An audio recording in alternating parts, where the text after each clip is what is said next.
Welcome to Pindar Poetry. We hope you learned something new. You start with the active document open, then switch to the Configuration Manager tab to see all configurations. This is where changes take effect per instance. Once done, right-click the target configuration and choose Properties so you can change dimensions, suppress features, or swap components.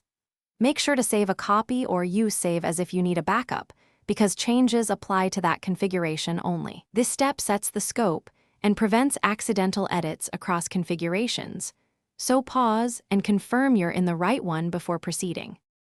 Now you perform the actual edits. Change dimensions, suppress or unsuppress features, and replace components as needed.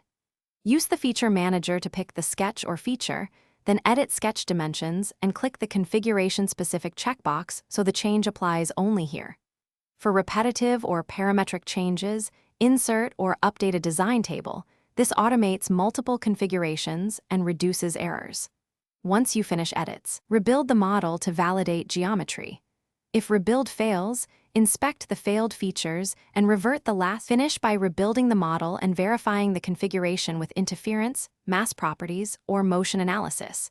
This confirms behavior and dimensions. Then save. If drawings reference this configuration, update or rebuild those drawing views so labels and balloons match. If something goes wrong, first try the rollback bar or undo to the point just before the error, then check external references and mates. Many issues stem from broken relations. Finally, document the change in your notes or PDM to keep a clear history of what you altered and why. Thanks for watching. Consider subscribing if we helped you.